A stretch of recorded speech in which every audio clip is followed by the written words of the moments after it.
Welcome back after the break. आप देख रहे हैं आज पाकिस्तान। बात करते हैं बदलते मौसम की और हमारे घर में आने वाले कुछ बिन बुलाए मेहमानों की। यानी अगर आप अपने इर्द गिर्द नज़र डालेंगे, कई ऐसी आपको हशरातुल अर्ज़ नज़र आएंगी जिसको आपने इनवाइट नहीं किया था। अचानक से बीच रात में आपको अपने किचन से चीख सुनाई देती है, कोई बाथरूम से चीखता है कि oh my God, you know, did not expect this lizard to be on the wall. और कहा जाता है जी मौसम ऐसा है तो आप इनको बर्दाश्त करें। लेकिन ये जो इतनी सारी मक्खियाँ, मच्छर, कीड़े मकोड़े आपको इर्द गिर्द नज़र आ रहे हैं, इनको दूर करने के लिए हम इंसेक्टिसाइड्स का इस्तेमाल करते हैं। इसमें भी हार्मफुल आपके पास केमिकल्स होते हैं। सो इनका इंसानी सेहत पे क्या असर पड़ता है, what should be do about it. चाहे आप मुख्तलिफ इंसेक्ट रिपेलेंट्स की बात करें, कोई कोयल आप जलाते हैं, एट्सेट्रा एट्सेट्रा, इसके फ्यूम से क्या हमें ज़्यादा नुकसान तो नहीं है। अगर घर में छोटे बच्चे हैं तो उनको क्या करना चाहिए, इन केमिकल्स को हैंडल कैसे करना चाहिए। जहाँ हम बाकी चीज़ों की परवाह नहीं करते, मैंने ये भी देखा है कि आपके घरों में जो इंसेक्टिसाइड है जिसमें पता है कि जहरीला केमिकल है, तभी तो ये हशरातुल अर्ज़ उससे मरते हैं, वो भी बियॉन्ड एक्सपायरी डेट हमने रखे हुए होते हैं। So all of this end of course इनका आना अपने साथ बैक्टीरिया, वायरसेस, इन्फेक्शंस लेके आता है। किचन में, बाथरूम में, अपने रोज़मर्रा के इस्तेमाल की चीज़ों में आपको कैसे एहतियात करनी चाहिए and what are the various symptoms अगर आप इनसे कैरी करने वाला कोई बैक्टीरिया या वायरस एक्वायर करते हैं। Let's talk about that. हमारे साथ मौजूद हैं डॉक्टर नुमान अली। आप प्रोफेसर हैं and you're a specialist in emergency medicine at the Aga Khan. बहुत बहुत शुक्रिया नुमान हमारे साथ मौजूद होने के लिए। मुझे बताइए, हर घर में इस वक्त ये बिन बुलाए मेहमान मौजूद हैं। नंबर वन, हम टोटकों में देखते हैं कि बहुत सारे ऑर्गेनिक सॉल्यूशंस दिए जा रहे हैं। What school of thought do you belong to? आपको लगता है ये insecticide, sprays, you know, repellents, इनका इस्तेमाल करना चाहिए? So first of all, thank you very much for the invitation. Yeah, so repellents are obviously एक बहुत कॉमन एक मैंट्रा है कि prevention is better than cure. तो इन मॉस्कीटोज़ जो बेसिकली आपने बात की है इस वक्त, क्योंकि बारिश के बाद बहुत ज़्यादा सीज़न है मॉस्कीटोज़ का, और हमारे पास भी बहुत ज़्यादा पेशेंट्स आ रहे हैं डेंगू फीवर के साथ और मलेरिया के साथ भी। तो उसके लिए जो सबसे बेस्ट जो उसकी प्रिवेंशन है, तो उसके लिए आप पर्सनल लेवल के ऊपर तो रिपेलेंट्स ही है, आप यूज़ कर सकते हैं।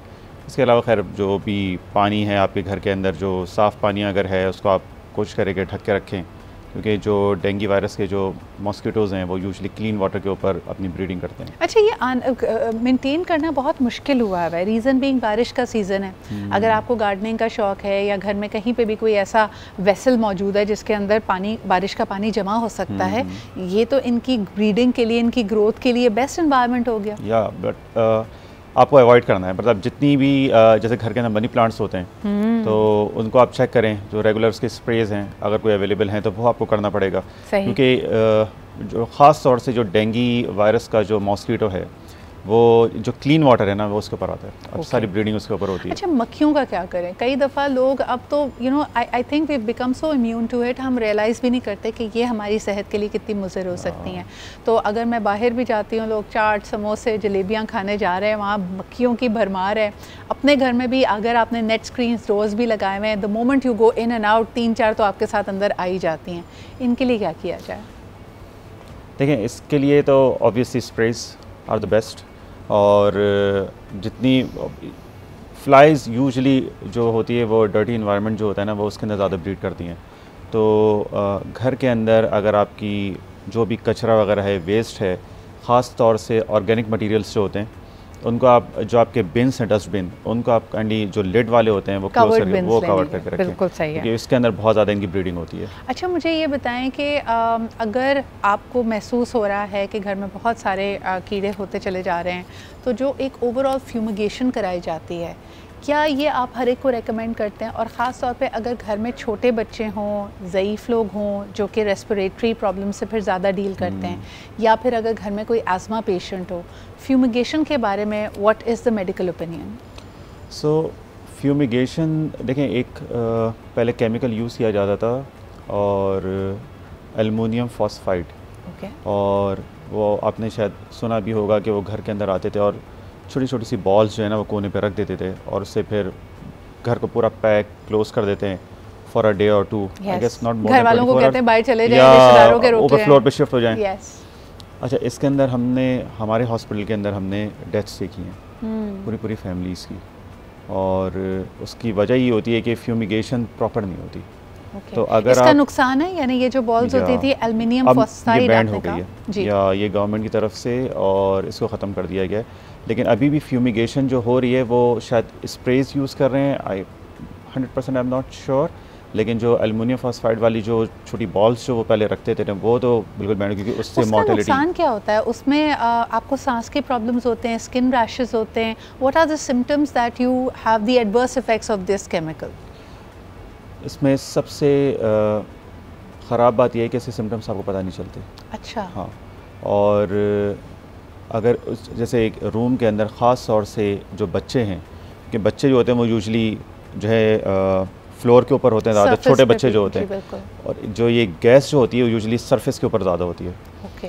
तो इसमें बिल्कुल भी कोई सिम्टम आपको पता नहीं चलते, एंड आप ये समझ लें कि पेनलेस होते हैं ये, किसकी कोई इरिटेशन नहीं होती, कोई आपको सांस में कोई प्रॉब्लम नहीं होगा।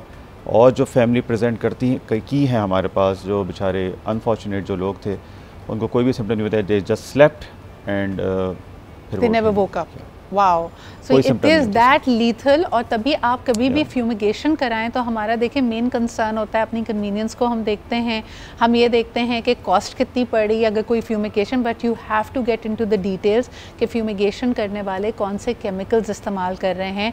कहीं ऐसा तो नहीं कि आपका ये अमर जिसमें आप अपने घर वालों को महफूज बनाना चाहते हैं, इस तरह के हैज़र्डस इन्फेक्शन से, इन हशरातुल अर्ज़ से दूर रखना चाहते हैं, वो उल्टा आपको लेने के देने बढ़ जाए।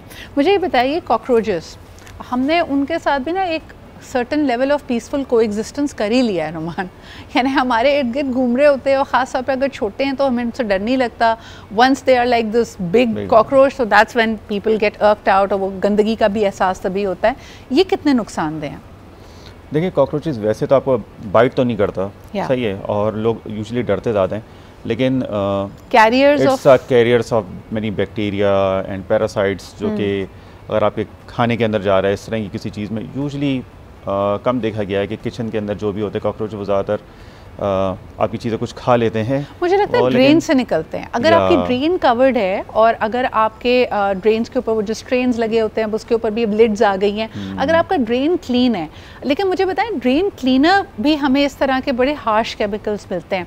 As a medical practitioner, do you recommend them? Drain cleaner या बिल्कुल होना चाहिए, लेकिन इम्पॉर्टेंट चीज़ है कि बच्चों की पहुंच से दूर रखें। बिल्कुल। जिन घर के अंदर छोटे बच्चे हैं, क्योंकि हमारे पास केसेस आते हैं कि ख़ास ये डिश वॉशर्स जो होते हैं या घर के अंदर मिट्टी का तेल होता है, इस तरह की जो चीज़ें होती हैं, इंसेक्टिसाइड्स जो होते हैं, ये रखे हुए होते हैं और बच्चे बेचारे पी लेते हैं। बिल्कुल।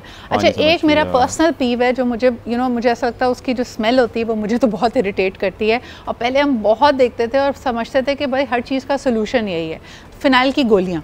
आप क्या समझते हैं इसके बारे में? पहले लोग पेटियों से लेके बाथरूम तक, घर के कोने कोने तक इसको फैला देते थे, ख़ासतौर पे सर्दियों के कपड़े जहाँ स्टोर करने होते थे उसमें भी डाल देते थे। इसका क्या मुज़र नुकसान है? फिनाइल की जो टैबलेट्स होती हैं वो हार्मलेस होती हैं, होती हैं, बस दिमाग ख़राब कर देती हैं, वो इतना प्रॉब्लम नहीं करती हैं। Okay okay, thank you so much for all these tips. And अब सेहत है तो सब कुछ है, सफाई का ख्याल रखें, सफाई निस्फ़ ईमान भी है, और अपने इर्द गिर्द जब आप इस गंदगी को कंट्रोल करेंगे, अपने हाइजीन मेजर्स को बेहतर बनाएंगे, आप कम बीमार पड़ेंगे।